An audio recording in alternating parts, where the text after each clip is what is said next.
নমস্কার বন্ধুরা, সৌদি আরবের প্রিন্সের রিকোয়েস্টে, কাতার এবং ওমানের রিকোয়েস্টে ডোনাল্ড ট্রাম্প তাদের হেভি অ্যাটাক থেকে আবার দুপা পিছিয়ে এসেছে, যে কারণে মার্কেট আবার একটা ভালো লেভেলের আপট্রেন্ড আজকে দেখাচ্ছে। বরঞ্চ গ্লোবাল মার্কেটের এগেনস্টে ইন্ডিয়ান মার্কেট একটু বেশি আউটলুক পজিটিভ দিকে দেখা যাচ্ছে। এবং এই মুহূর্তে আজকেই আমি ইন্টারভিউতে দেখলাম পারাকপারিক ফ্লেক্সি ক্যাপের ফান্ড ম্যানেজার, তিনি বলছেন এবারের কোয়ার্টারের রেজাল্ট বেটার এসেছে এবং এর পরের কোয়ার্টারগুলোর রেজাল্ট এর তুলনামূলকভাবে আরো বেশি বেটার আসার স্কোপ রয়েছে। যেহেতু ডোনাল্ড ট্রাম্প দুটো স্টেপ পিছিয়ে এসেছে, সে কারণে ক্রুড অয়েল আবার 5 থেকে 6% ডাউনে চলে এসেছে। অ্যাভারেজ 84 থেকে $85 ব্রেন্ট ক্রুড অয়েল বর্তমানে ট্রেড করছে। আর এই মুহূর্তে যদি আপনি আইপিও দেখেন, তাহলে আজকেও এখন যে আমি ভিডিওটি রেকর্ডিং করছি, এই মুহূর্তে তিনটে আইপিও লাইভ রয়েছে। তো ইন্ডিয়ান ইকুইটি মার্কেটে সেই সমস্ত সাইনগুলো রয়েছে, যেই সাইন দেখে আমরা বলে থাকি যে মার্কেট আজকে পজিটিভ ভিউ রয়েছে বা মার্কেট ফিউচারে ভালো করতে পারে। তো এই মার্কেট কন্ডিশনে বিগিনার ইনভেস্টররা কিছু ভুল ডিসিশন নিয়ে থাকে, যে কারণে অ্যাকচুয়াল বড় প্রফিট তারা হাতছাড়া করে দেয় এবং ছোট ছোট প্রফিটের লোভে 2 টাকা কামিয়ে নিয়ে আবার মার্কেটকে তারা 4 টাকা দিয়ে বসে। তো এই মার্কেটে যে সমস্ত ভুলগুলো আপনারা করে থাকেন, যাদের মিনিমাম 5 থেকে 7 বছরের কম এক্সপিরিয়েন্স রয়েছে, আমি আমার নলেজ ইউজের মাধ্যমে এবং আমার মার্কেট যেরকম লাগছে সেই হিসেবে আমি আপনার সাথে টোটাল 5খানা পয়েন্টস রাখবো, যেগুলো যদি আপনারা মেনটেন করতে পারেন তাহলে আপনারা মার্কেটের দুদিকের বেনিফিট পাবেন। ডোনাল্ড ট্রাম্প যদি আবার কোনো কারণের জন্য এগিয়ে যায়, তারা বলে না হেভি অ্যাটাক করবে, আপনি তার বেনিফিটও পাবেন। আবার ডোনাল্ড ট্রাম্প যদি আরো পিছিয়ে আসে, তাহলে আপনারা তার বেনিফিটও পাবেন। কারণ কি, এই সময় বিগিনার ইনভেস্টরের কাছে দুটো কোশ্চেন থাকে, যে যদি এই মুহূর্তে আমি আবার প্রফিট বুকিং করি, তাহলে ডোনাল্ড ট্রাম্প যদি ফাইনালি পিছিয়ে যায়, তাহলে কিন্তু মার্কেটের সমস্ত দিক থেকে পজিটিভ সাইন, আইপিও ভরে ভরে আসছে, তো ক্লিয়ার মার্কেটে পজিটিভ আউটলুক দেখা যাচ্ছে। তো সেই হিসেবে মার্কেট যদি উপরের দিকে চলে যায়, তাহলে আমাদের প্রফিট হাতছাড়া হয়ে যাবে। তো আমি আমার নিজের পোর্টফোলিওতে যে ডিসিশনগুলো নিচ্ছি, যাতে করে আমরা দুদিকের বেনিফিটই 50-50 পেতে পারি। মানে আমরা একদম লাস্টও হব না, আবার আমরা একদম ফার্স্ট হওয়ারও টার্গেট রাখছি না, আমরা মিড রেঞ্জের আশেপাশে থাকতে চাইছি। তো দেখুন, সবার প্রথমে আমি আপনাদের সাথে একটা পয়েন্ট ক্লিয়ার করি, এই যে মার্কেটে হঠাৎ করে পজিটিভ নিউজ বা হঠাৎ করে নেগেটিভ নিউজ, এগুলো মার্কেটে আজীবন থাকবে। নিউজের উপর ইম্প্যাক্ট করে আমরা কোনো ডিসিশন নেব না। হ্যাঁ, যদি সেটা আমাদের ফরে হয়ে থাকে, আমরা সেটাকে আমাদের ফরে ইউজ করার চেষ্টা করব। পজিটিভ নিউজকে আমরা এক্সিটের হিসেবে নেব, আর নেগেটিভ নিউজকে আমরা এন্ট্রি হিসেবে নেব। তাহলেই কিন্তু মার্কেট থেকে বেটার প্রফিট করতে পারবেন। কেন, আমি আপনাকে দুটো পয়েন্টস বলি।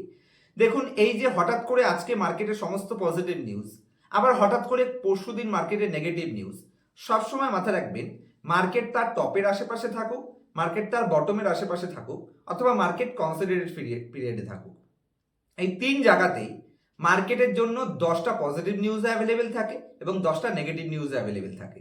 বিভিন্ন নিউজ চ্যানেলে আপনাদের সাথে সেই নিউজটাই শোনানো হয় যেই নিউজটায় তারা বেশি করে টিআরপি পাবে। যেমন কালকে যদি মার্কেটের কোনো কোম্পানি 10% উপরে ট্রেড হয়, তাহলে তারা বাছাই করে করে মার্কেটের পজিটিভ নিউজগুলো লিঙ্ক করানোর চেষ্টা করবে যে এই কারণের জন্য মার্কেট পজিটিভে গেছে।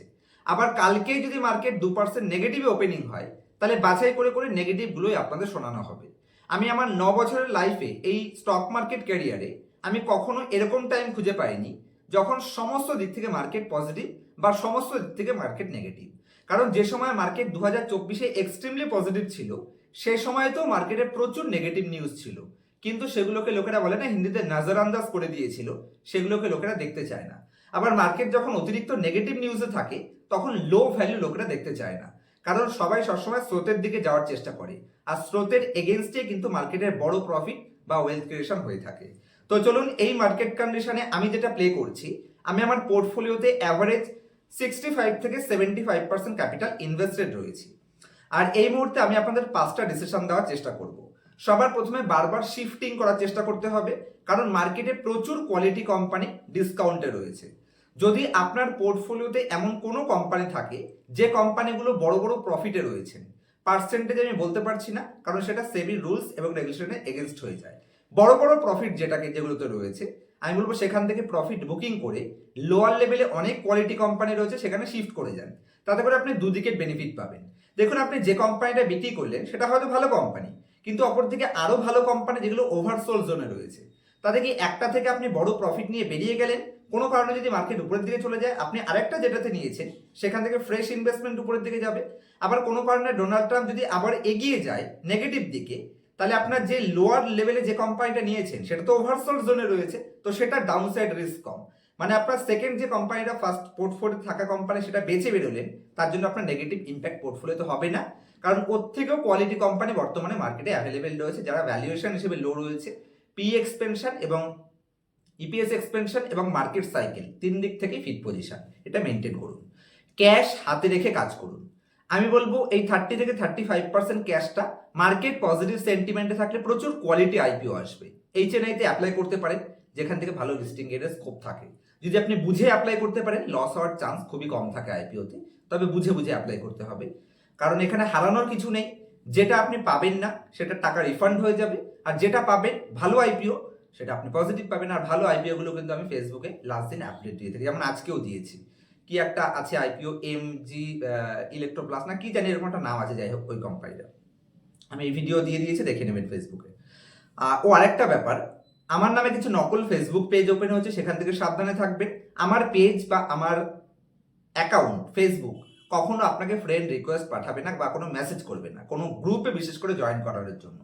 কেউ যদি আমার নাম করে বলে যে অমুক সার্ভিস স্টার্ট করেছি, আপনি গ্রুপে অ্যাড হয়ে যান, ফ্রি গ্রুপ, সাবধানে থাকবেন, সেগুলো ফেক চ্যানেল। অরিজিনাল ফেসবুক পেজে 5400 আশেপাশে ফলোয়ার্স দেখে তারপর ফলো করবেন।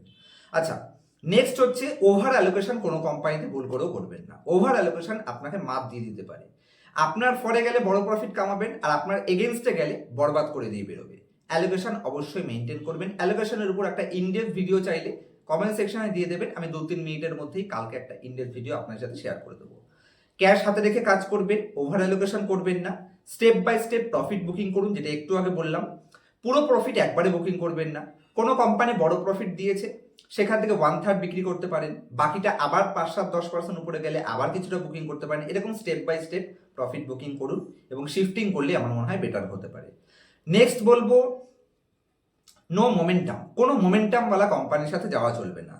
যে সমস্ত কোম্পানিগুলো ওভারসোল্ড জোনে রয়েছে, কোনো কোম্পানি এমন কোম্পানি পারচেস করে নেবেন না যে কোম্পানি ধরুন ক্যাপিটুলেশন ফেজে রয়েছে বা বুল ট্র্যাপ ফেজে রয়েছে বা ব্লো অফ ফেজে রয়েছে। সাবধান, সে সমস্ত কোম্পানি কিন্তু ঝেড়ে পুচে সাফ করে দিয়ে বেরিয়ে যাবে। অতীতে আমি আরভিএনএল সাবধান করেছিলাম, আইআরএফসি সাবধান করেছিলাম, তার সাথে প্রচুর কোম্পানি সাবধান করেছেন, যেগুলো সেই মুহূর্তে ট্রেন্ডিং কোম্পানি হলেও আজকে সেগুলো বাম্পার লেভেল কারেকশন করে রয়েছে। ওটা এক্সপেকটেশনে কোম্পানিগুলোতে ছিল। নেক্সট বলো, ভ্যালুয়েশন খেয়াল রেখে কাজ করবেন। এমন কোনো কোম্পানি নেবেন না যে কোম্পানি ওভার ভ্যালুয়েশন রয়েছে। ওভার ভ্যালুয়েশন প্লাস ইউফোরিয়া দুটো মিলেমিশে কিন্তু ঝেড়ে পুচে সাফ করে দেয়। বরঞ্চ আমি বলবো স্টেলথ ফেজ, অ্যাওয়ারনেস ফেজ এবং লো ভ্যালুয়েশন, তার সাথে ওভারসোল্ড, এগুলো হচ্ছে সব থেকে বেস্ট পজিশন বেটার পারফরমেন্সের জন্য। ডাউনসাইড রিস্ক কোথা কম করবে, প্রোটেক্ট করবে, এবং আপসাইড পোটেনশিয়ালকে আপনাকে ম্যাক্সিমাম ক্যাচ করতে সাহায্য করবে। আমি খুব শর্টে বোঝানোর চেষ্টা করলাম। যদি এই রিলেটেড কোনো ডাউটস বা কোনো কোশ্চেন থাকে কমেন্ট সেকশনে দেবেন। আমি প্রমিস করছি আজকের ভিডিওর প্রত্যেকটা কোশ্চেনের অ্যান্সার আমি আপনার সাথে দেওয়ার চেষ্টা করব। আজকে এই অবধি রাখছি, দেখা হবে নেক্সট ভিডিওতে।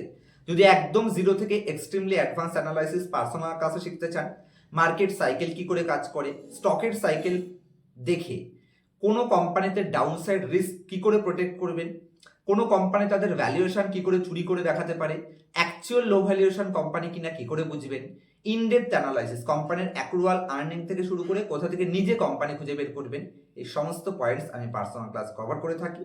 যদি অ্যাকচুয়াল ওয়েলথ ক্রিয়েশন করতে বিশ্বাস রাখেন তাহলে পার্সোনাল ক্লাস এনরোল করতে পারেন। কোনো ধরনের ইনফ্লুয়েন্স হয়ে ক্লাসে যোগ দেবেন না, এবং এরকমও এক্সপেকটেশন রাখবেন না যে ইন্ট্রাডে করব, অপশন ট্রেডিং করব, ফিউচার ট্রেডিং করব, কারণ এই সমস্ত করে কিন্তু আলটিমেটলি আপনি প্রফিট করতেই পারবেন না, বরঞ্চ আপনার ক্যাপিটালকে হারাবেন। কারণ সেবির ডাটা বলে 97% লোক তারা অপশন ট্রেডিং করে তাদের পয়সা কন্টিনিউ লুজ করছে। 5 দিন কামাবেন, একদিনের দিন সব হারাবেন। তো ওই সমস্ত কনসেপ্টে আমরা যা বিশ্বস্ত নই। আমাদের ডিকশনারিতে স্টপ লস নামে কোনো ওয়ার্ড নেই।